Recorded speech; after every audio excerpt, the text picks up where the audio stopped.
Plus 243 89 89 82 412 81 014 35 17. Bonjour, bienvenue dans votre émission Polele émission Nayo, émission Naye, émission Bino Bolova, émission Ngai Frank Mongata, Nazane Senga, présentant Mokolo Malelo.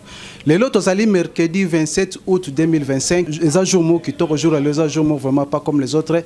Quand des Sarabino Ngazali, un simple serviteur, juste pour nous recevoir d'informations par-ci par-là. Bozara toujours à la ligne, bozara toujours à la page. Tozali awa na mombele na église Yahweh Shalom. Toye kokuta na apôtre na biso kombo na ina ni kombo na ye Michel Muboyai. Toye kokuta na yende azali représentant légal na kati ya église Yahweh Shalom. Yende aza représentant légal, yende aza pasteur, yende akambaka, yende aza nyonso kuna na kati ya église Yahweh Shalom. Alors nde toye kokuta na to beta masolo ya Bible, to beta masolo ya pasteur, to beta masolo ya bana nzambe ka ndenge zalaka. Alors avant qu'il na pesa yembote, avant qu'il na kende ko présenter ye nakena nuko kopesa mbote na grande équipe technique basa ko accompagner nga mukomalelo na sima camera na moni Davino Mayinga enda simbelinga asimbeli biso camera soki bozomo na biso na ba télévision na bino na ba plateforme na bino ezali grâce ya Davino Mayinga. Alors kuna na régie finale na moni ndeko na biso héritier drone yende aza régisseur na biso kuna na régie yende mtu asimbi régie. Alors na pesi mbote na famille Mongata na moni Nisimu Zinga, Esther Mongata, Petit Frank na moni Edo ntakala na pesi bango sutumbote. Alors tozongi na régie bati la biso nzembo moko eza chanson chrétienne comme ça après nzembo to kuta na biso na bino tout juste après.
Ministério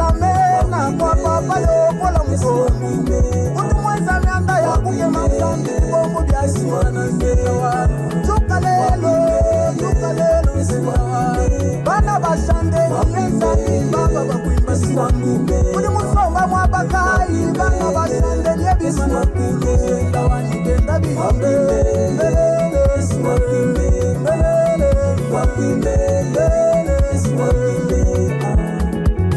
shida yeba Yesu kayena buya bana babantu kamina tenda wani kamina tenda wani musasa wamesuka mashuka wenda mananga nanga Yesu chidamanga ujamanga ni bafuma ulesa wani wanzila ya bunye yo yo yo wanzila ya bunye lese bakanga kuja baluma Yesu ukangula kuja bakashi bakanga kupala tutuwani ukangula hanyima wanzila ya bunye Yesu wanzila ya bunye Yesu wanzila ya bunye Yesu wanzila ya bunye kalema wanzila ya bunye Yesu wanzila ya bunye bana bazani zambi mumani ya kusomba ni bantu eleshai usambweu haleluya haleluya haleluya haleluya haleluya haleluya haleluya bana betulwa imuva musabwa bachilu bana betulwa imuva musabwa bachilu nule talele talele talele nule talele talele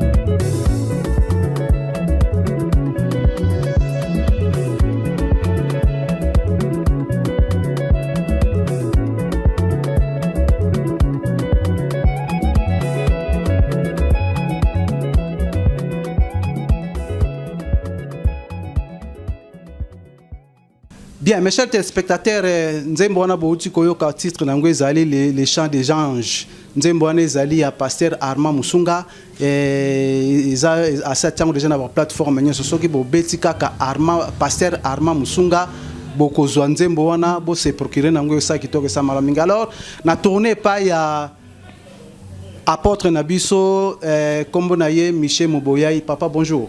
Bonjour papa Franck. Bonne santé. Non, ça va pas la grâce de Dieu.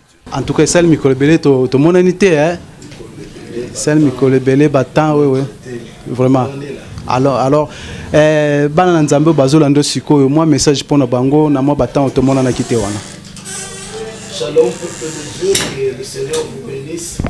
C'est moi et bien votre serviteur, l'apôtre Michel Moboyai.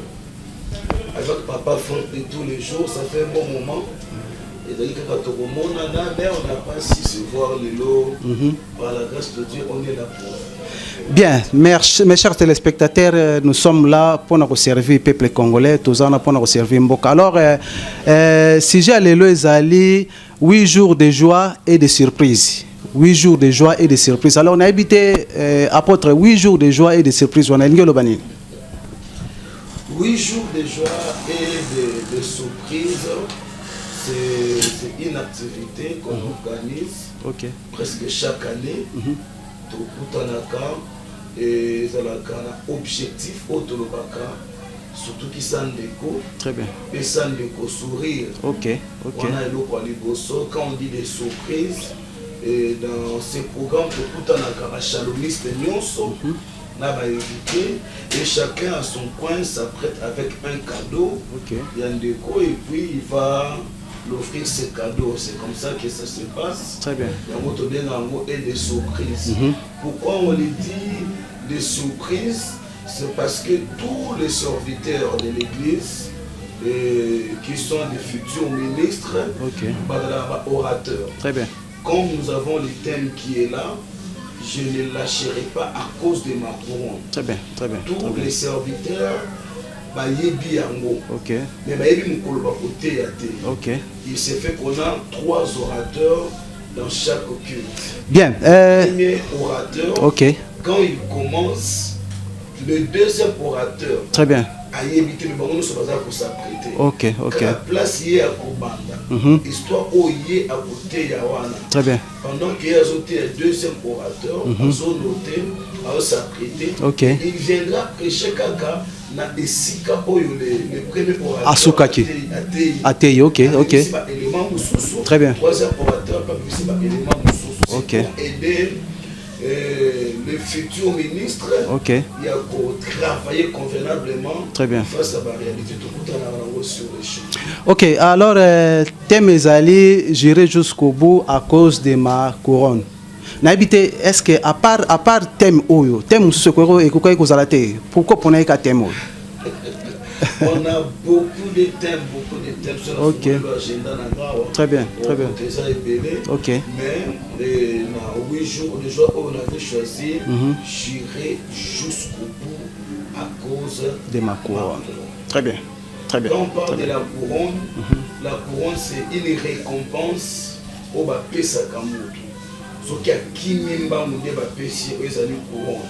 Donc le but de ce thème est de ramener tous les enfants de Dieu à persévérer, à ne jamais lâcher. OK. Parce qu'il y a une couronne, la couronne, on peut aller plus loin, ça peut être ta guérison, ça peut être ton mariage, ça peut être ton diplôme. Très bien. Et c'est aussi la grande couronne que nous attendons tous, le royaume des cieux. Très bien. Bien, mes chers téléspectateurs, couronne amnene o tozo zeleza royaume de Sendenge apôtre Michel Muboya ya uti ko bisabiso. Alors lokola otangi likambu ya couronne wana ya royaume de cieux ezana apôtre Fabrice azali musali ya nzambe moko amnene kat na mboka na biso Congo Kinshasa alobi année 2028 ezali année moko a repère pour l'enlèvement de l'église. Retour à Jésus-Christ. Yo lobini. Bon, à ce qui concerne le retour, mon cousin a monopole à couiller date. OK. Azate. Très bien. C'est la date moko ezate que nous avons fixé, que notre date bouillée pour avoir épouse naïe. Très bien. On a vu les gens en 2000 s'apprêter, non, Jésus-Christ va revenir. En 2000, ça n'est parti comme ça. Ce qui est vrai, et que tous les signaux importants qui annoncent l'enlèvement de l'église et s'accomplissent déjà. OK. La Bible nous dit le mystère de l'iniquité agit déjà. Il suffit que celui qui les retient est parti. Très bien. Donc le diable agit dans toutes les façons, je crois, par la grâce de Dieu. Plus tard, on pourra parler sur le temps messianique, on pourra parler sur l'eschatologie. Très bien. Pour essayer un peu d'éclaircir les enfants de Dieu là-dessus. Mais il n'y a pas une année ou soit le jour qui est fixé dans la Bible. Il peut venir maintenant là. Très bien, très bien. Il peut venir demain, après-demain. Et nous étant les enfants de Dieu, on s'apprête pour cela. Vraiment. Merci mes chers téléspectateurs. Apôtre Muboya et Michel Muboya lobby tous à la rac après, on ne sait jamais tant que ça courir les autres sont pas à courir lobby to éviter. Alors apôtre, ba difficulté ni lokuta na ngam sana yo ya pasteur, ya kokamba na quatre église. Bon, nous sommes habités par beaucoup de difficultés et surtout que nous luttons pour la droiture. En luttant pour la droiture, tous ça lutter la difficulté, mais nous tenons les coups. Très bien. Et dernièrement, j'ai été empoisonné à 2 reprises. Très dans ma belle, autre ça, mais par la grâce de Dieu, vraiment, le Seigneur nous a sauvés. Il y a tant de difficultés, on ne sera pas peut-être énuméré ici dans l'émission. Très bien. Alors, il y en a dans quatre églises, serviteurs, collaboration en tout cas, il paraîtrait, très colérique, fachaka pamba na bango, bon, éviter. Il y en a bango collaboration vraiment bon, je crois que vraiment. On vit dans l'ambiance. OK. Parce qu'on est à Shalom, là c'est surtout ça dit au on vit dans cette ambiance, sauf que les enfants, très bien. OK. Attends, c'est quand il discipline. Discipline. Très bien. Là, on a dit que non, papa, lobby, ah, ok. Mais on prend le temps de rire, de vivre à la bangoté, le col adversaire, ce sont mes enfants. Très bien, très bien, très bien. Très bien, très bien. Non, quand il faudrait, tout seka, quand il faudrait, tout côté la musala, tout côté la musala, il y a l'ambiance, il y a bien entre la banane. Ok. Alors, depuis au Sali Église Yahweh Shalom, ça fait combien d'années déjà? Yahweh Shalom, on a commencé, c'était en 2012 qu'on avait commencé comme une série. 2012. Et en 2015, il est démarré. Très bien. Étant une église. Très bien. Ok. Combien d'années? 2015, 2025, 10 ans. Jusqu'aujourd'hui, je crois. 10 ans. 11 ans. 11 ans. Ok. Merci. Alors na yambeli bino mutu na nzambe moko ya munene kat na mboka na biso Congo kombo na nani apôtre Michel Moboyai ye azali de père et de mère nationalité congolaise kaka ndenge biso bakino tolobaka. Alors tozana na sujet ya mukoma lelo tozolobela juré jusqu'au bout à cause de ma couronne. Alors outi ko bisa biso lobi ba orateur ba ozala au moins 5 3. Les orateurs sont les fils de la maison. Très bien. Surprise. Très bien, très bien. Mais nombre et banité. Nombre ça dans les pouvoirs discrétion. Alors, premier orateur déjà, ça y est bani. Aza déjà au courant qu'il y a un il y a premier jour. Le premier orateur, c'était moi, j'avais commencé le dimanche 24 août. Et après moi, c'était le serviteur Nathan Chibangu. Très bien, très bien. Et le troisième, c'était moi encore. Ok. Et hier, le lundi, c'est moi qui avais commencé. Après moi, c'était le berger sacré Gavela. Ok. Après le berger, c'était encore moi. Très bien. Aujourd'hui, il y a encore un orateur surprise. Ok. Merci. Alors, apôtre. Oui. J'aime rester dans les Écritures. Très bien. J'aime respecter la saine doctrine. Ok. Alors, chez nous ici, la femme ne prêche pas. Très bien. Très bien. Ok. Ok.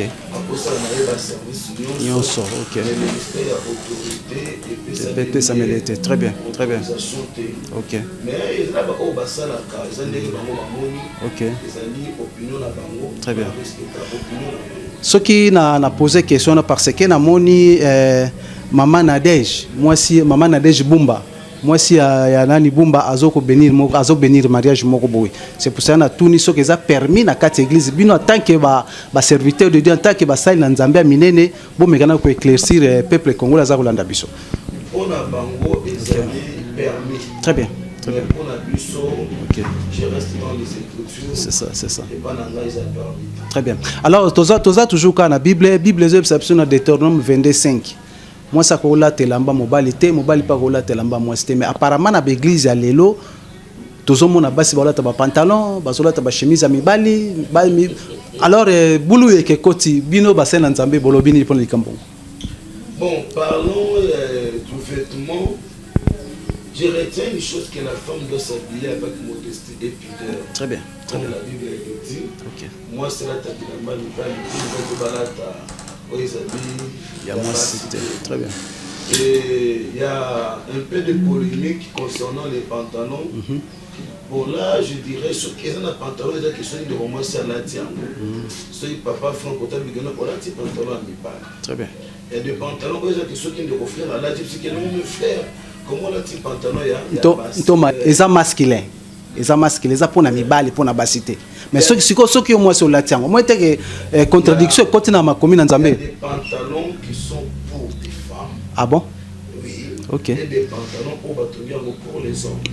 Tel que je le disais, c'est la pantalon ceux qui papa Franck à la tienne ou à ta mon c'est que non mais papa Franck. Pour la tête pantalon il y a basi vraiment. Donc parlant de ça, même ma Kamutali et robe, Jésus-Christ habillé en robe. OK. Abandonne ta pantalon, tu es la culture, ta robe. Très bien. Cela veut dire que ceux qui ezali, il y a basse, mais ceux qui ont des balles, il y a des balles. OK. Il y a des pantalons pour les femmes, il y a des pantalons pour les hommes. Très bien.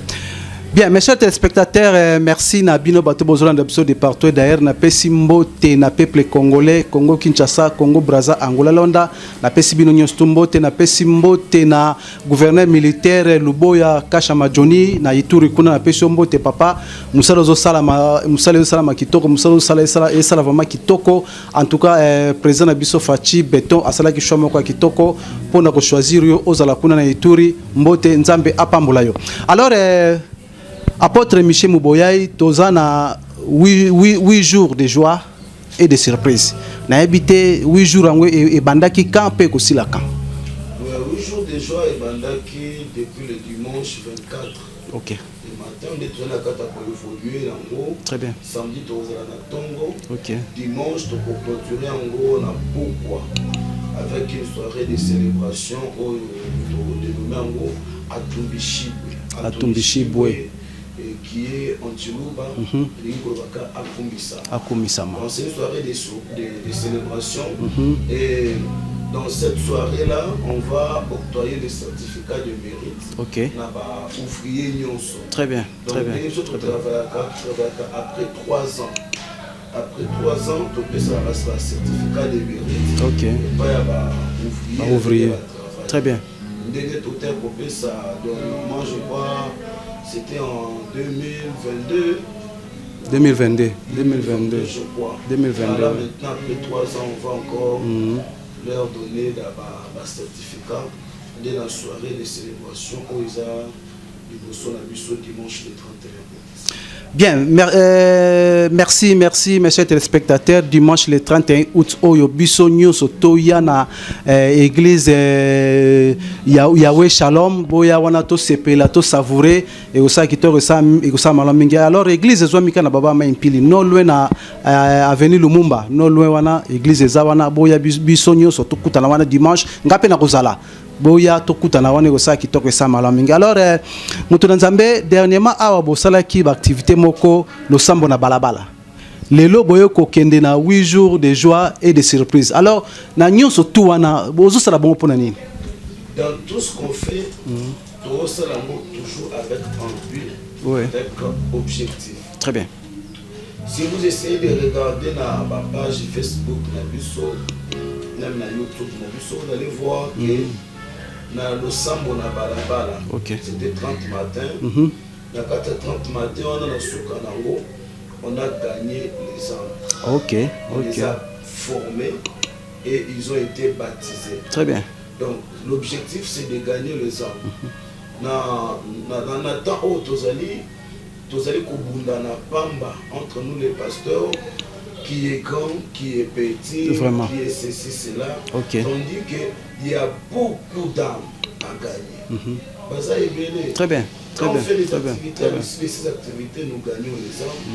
Et former Bango, to baptiser Bango, et puis Koti, Nakati à Royaume, ici, au Lobuso, c'est vraiment ça le travail que nous faisons dans tous les programmes qu'on a. OK, merci Moussa Nzambe, tozongi na on régie. Bache la biso une chanson, il y a pasteur Armand Musunga, comme ça to kuta na biso na bino tout juste après.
kukanguka yoyoyo tulukunzuluka banjelu babanda babweka chibandilu kutuluka mulu mema kumona banjelu bavoala mizabi mitoka babanda baweka habula baha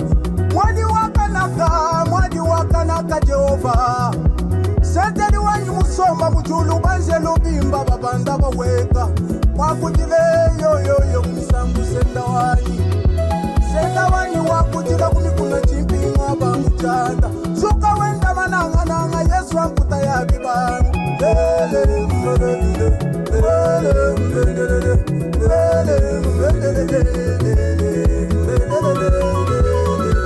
Bana bansambi banu mone maza kujulu Bana bansambi banu teleje imisambu ya kujulu Itulipimba niluzenza tuzila nzambye Mwadwaka naka ye wena misambu lesa ye Uri musomba mujulu jabanjelu senda wani Undi ngimba kutukuni munya senda wani Wakwimba unyuna Yesu wakwimba mumisambu Yesu senda wani Ulanga moi wa mutu Yesu wena ba Tatondo abakasi bakamba Mapawani Tatondo abana bansiya Yesu Wakusula ya kwalwe Wena misambu lesa Undi usomela mwabeu Lesa wani Undi mwikadila mwabeu Enda nyela muyena Unikuna ya lukelena Yesu tumubanda neba Umangenge ngaza Tumubanda neba Sivila senda wani Tumubanda neba senda wani Kuministera mena Kwa papa yokola mzongu Utumweza mianda ya kuke mamsandi Bombo biasi wana senda wani Tukalelo senda wani Bana basande Yesa baba bakuimba siwangu Uli musomba mwabakai Bana basande Nyebima na kulu Senda wani kenda bihimbe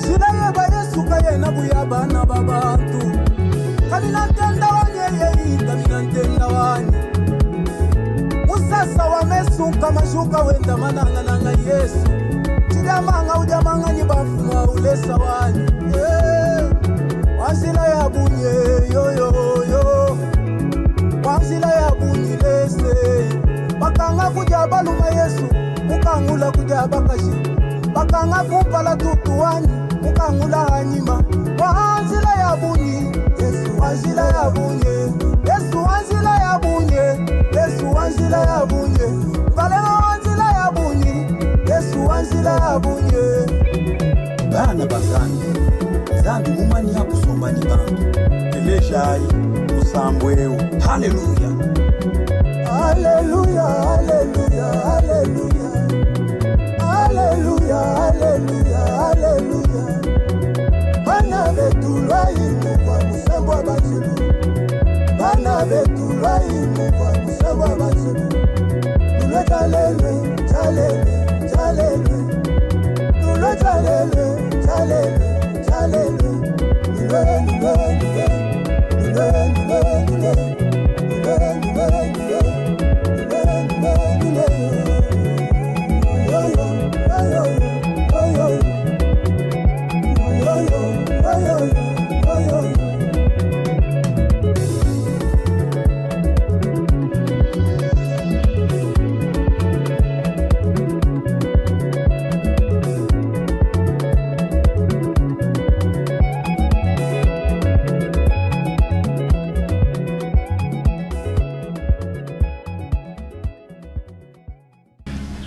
Bien, mes chers téléspectateurs, Nzembona Bouti Koyoka, titre Nango Ezali, les chants des anges, Ezali à Pasteur Nabiso Arma Musunga. Alors, à plateau, na Yambeli Bino, apôtre Michel Muboya, Ye Azali, représentant légal, na Katia Yahweh Shalom.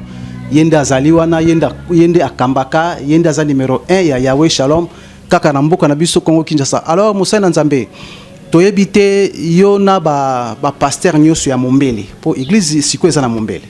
Na ba pasteur nyoso ya Mombele, yo na ba collaboration za randenge nini?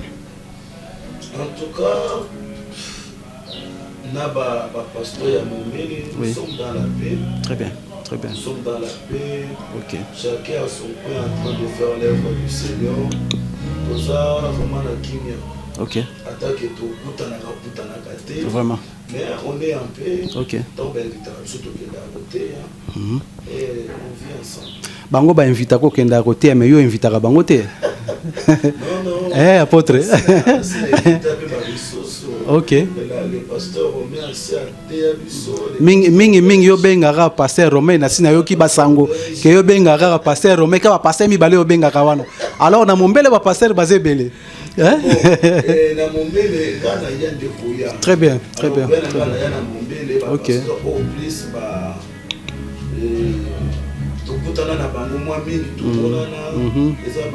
Ok. On est vraiment ensemble. Très bien, très bien. Ouais. On est bien, mes chers téléspectateurs, toujours qui sont malais pour l'émission Mukomalelo.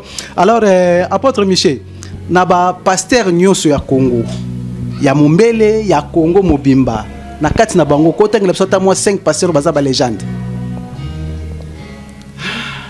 Na kati ba pasteur nyoso ya Congo, tangela soka 5 o baza ba légende. Question qui crée tant de polémiques. Vraiment. Baza ebele. Très bien, très bien, très bien. Ok. Baza vraiment ebele. Te biso to 5 4. Baza na légende moko. Ok. Oya za na mémoire nanga. C'est mon père spirituel. Ah bon? Car Yesili. L'apôtre Ben Shaddai. Ah. Donc, Denis les sont basés sur les gens de thé. Bazali. Léopold Moutombola basé sur les gens de thé. En tout cas. Ok. Vraiment. Très bien, très bien, très bien. Et je n'ai pas vraiment critiqué ce qui dit des athées. Ok. Tandis que nous avons quoi apprendre. Très bien, très bien. Côté fort, na côté faiblesse. Très bien, très bien. Ici, il faudrait que ça va au conseil. Ok. Je trouve que Bango est mieux placé pour nous faire ça conseil. Très bien, très bien. Ici, ok. Vraiment. Ok. Alors, tu as la caméra, le pasteur Bazolando Siko. Le pasteur à Congo, il y a un monde entier Bazolando. Moi, message pour la banque. En tout cas, les éminents hommes de Dieu, nous vous aimons. Le temps est devenu difficile et critique. Au monde, il y a des réseaux sociaux et commis pour déstabiliser l'Église. En tout cas, je vous prie à bien gérer les réseaux sociaux. Très bien. Je vous en supplie, chers hommes de Dieu, tout est capable. Parce que Babès, il s'agit que nos églises, ils sont comme trop légères. Il n'y a plus le respect pour les hommes de Dieu. Parce que tout le monde puisse Babès, et si tout le monde a dans les réseaux sociaux, on n'a plus le temps de prier, on n'a plus le temps de gêner, on n'a plus le temps de se concentrer. Pourquoi? Nous luttons toujours dans les réseaux sociaux. Je vais nous demander de gérer ma lame, les réseaux sociaux. Et tous hommes comment tu peux codifier par les réseaux sociaux et non bendana ils ont fait le communauté pour un colo et puis pour l'église ils ont commis ça colo. Voilà ce que je peux dire pour les éminents hommes de Dieu. Merci beaucoup. Bien, mes chers téléspectateurs, Owanezali message à apôtre Michel Moboyai et envers le pasteur surtout ya mboka na biso Congo et puis na mboka ya Libanda. Alors Moussel Nzambe tozo ki na biso malembe na rochité pour na émission Mukomalelo. Oyebisi biso bozana 8 jours ya joie 8 jours de joie et de surprise. Alors on a évité ba surprise wana kozala en nature ou en espèce ou comment? Les surprises sont en cours déjà. Ok. Les surprises sont en cours déjà. Même ceux-là qui viendront ce soir, oui, oui. Et c'est mercredi, ceux qui et au coup, on a des surprises là. Très bien, très bien. Il y a des très surprises, il y a des cadeaux surprises. Ok. On va pour la bateau. et les orateurs surprises au bar le très bien. Ok. Baso pas mo la bananza. Ok. Alors ba orateur ezaka bana ndako eza bato libanda te. Eza bana ndako il y a aussi un pasteur il y a libanda. Ok. Très bien. Très bien. Alors bana nzambe bazolanda biso siko pour na lelo mercredi oyebisi bango nini? Venez nombreux. Très bien. Nous allons passer de bons moments dans la prière, dans l'adoration, dans la louange, et le Seigneur sera au rendez-vous. Ok, merci, mes chers téléspectateurs. Le Seigneur sera au rendez-vous dès ce soir déjà. Le mercredi n'a pas à partir de 16h30, 17h, ceux qui voyaient wana culte banda déjà. Seigneur sera au rendez-vous et au sa qui toque ça malaminga. Alors nazako beng sabino bande konyoso. Osane siko sambela kate boya to kutana awana église Yahweh Shalom. Église Yahweh Shalom en tout cas mateza ka kitoko makamisi za malam boko ratate lo mokote yom tozane siko sambela kate yom tozane siko sambela ka mateza ka malam te na bengisio yaka na Yahweh Shalom yaka okuta na apôtre Michel Muboya azawana akoyamba yo. En tout cas c'est un pasteur calme humble là ngana na courtois kaye à tout moment nazana besoin de sok na bengi yemoko mutayambaka.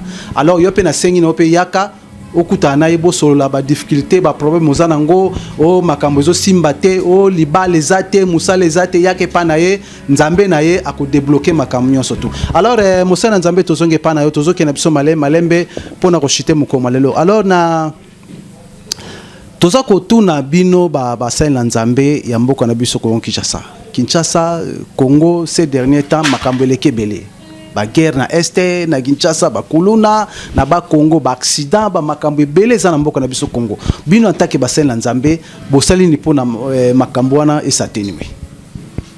Parlons d'abord du phénomène kuluna, un phénomène oyo eza ko déranger biso makas, c'est-à-dire qu'on mettre biso en difficulté.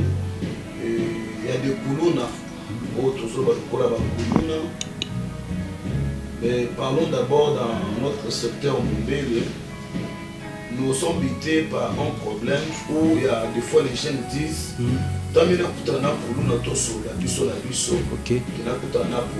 très bien.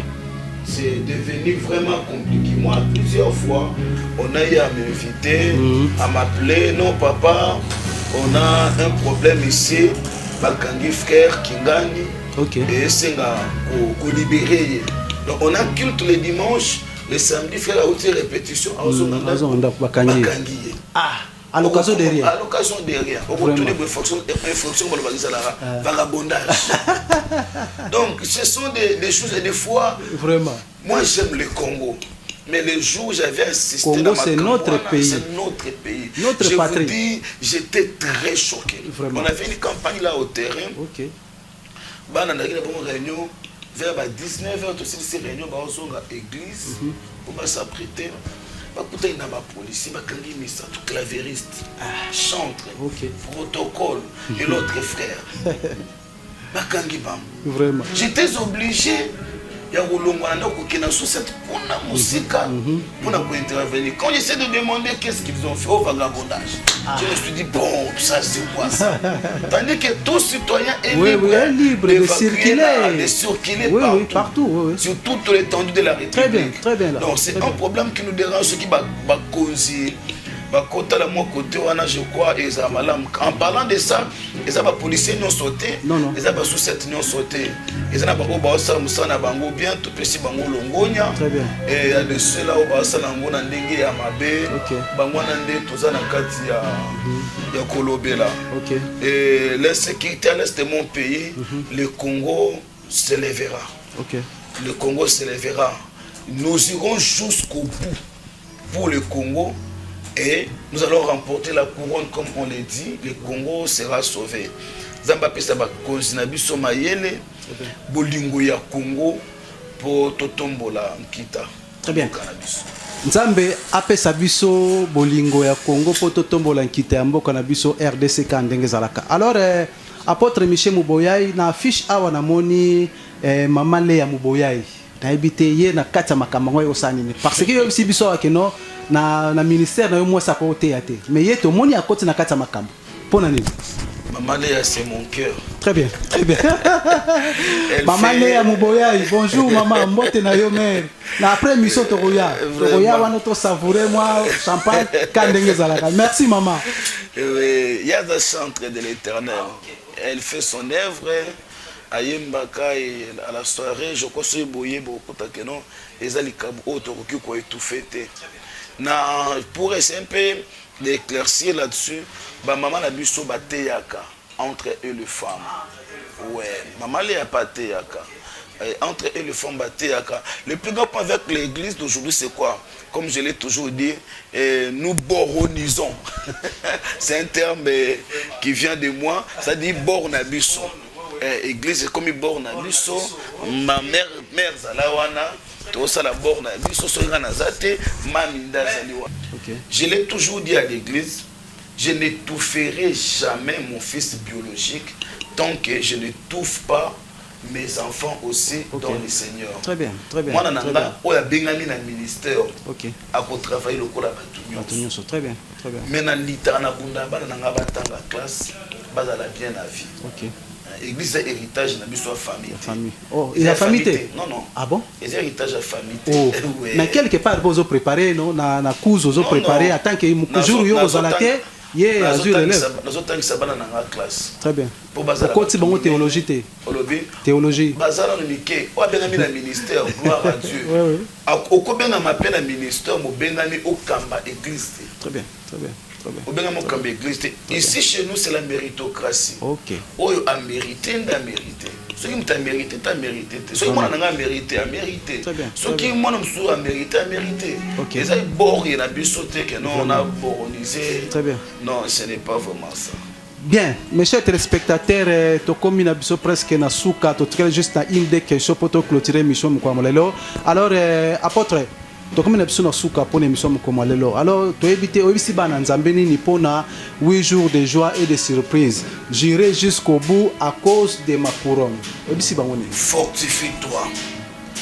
Toi qui es fatigué, prends courage. Il y a une couronne qui nous attend. Très bien. Ici sur la terre, tu seras béni. Parce que l'apôtre Pierre avait demandé à Christ, nous avons tout quitté pour te suivre. Et là, on est le Seigneur l'avait dit, la vie éternelle, mais ici tu auras au centuple. Très bien. Alors, pour avoir les centuples ici sur la terre, tu dois aller jusqu'au bout à cause de ta couronne. Ne lâche pas. Je sais que tu as été déçu par des pasteurs. Tu as été déçu par certaines réalités. Je viens encore te dire, ne lâche pas. Vas-y jusqu'au bout et tu auras ta couronne. Dans ce programme, nous vous souhaitons le bienvenu. Alors, moi, je suis bandeko na maman Léa, na bana église, mes salutations à ma chère épouse, maman Léa. Dieu te bénisse maman pour un grand travail que vous faites et que Dieu bénisse toute l'église Yahweh Shalom, les serviteurs, les servantes, que le Seigneur vous bénisse pour le grand travail que vous faites. On est ensemble pour le royaume. Merci, merci mes chers téléspectateurs. On est ensemble pour le royaume. Wana apôtre Michel Mouboye Moutaouti ko ebisabi songo. En tout cas papa topesio merci. Nandengo ndimaiki invitation na biso. Merci beaucoup. Merci mes chers téléspectateurs, to comme na biso na suka na ke ko remercier équipe technique ba accompagner ke biso mukomalelo soki bomoni ba image kitoko boye, bomoni makambo bien boye na sima caméra to moni mwana biso Davino Mayinga. Yende mutasimbera biso caméra yende mutakoti biso na banda kuna bino na régie finale kuna to moni héritier drone. Donc soki yetende to éviter ceux qui t'ont gâté aux alapes. En tout cas, merci. Merci na peuple congolais, Congo Kinshasa, Congo Brazza, Angola. Tu que vous capter biso par-ci par-là. Yus reza wana pona ko servir bino, yus reza wana pona ko accompagner bino. Alors émission oyezo le lelo na 16h15 et puis rediffusion nango ezali samedi na 21h30. Bolanda biso. Ozana ba suggestion, ozana ba demande, ozana ba question, ba numéro ya ngwana ezana na ba écran na bino, bo benga, bo tuna mituna na bino tozana to répondre bino. Alors tozoluka pe ba partenaire, tozoluka oya ko associer na biso pour na œuvre weekend de l'avant. Alors to pesi bino merci, biso na bino to kutani prochainement et puis na prochain numéro. Ciao.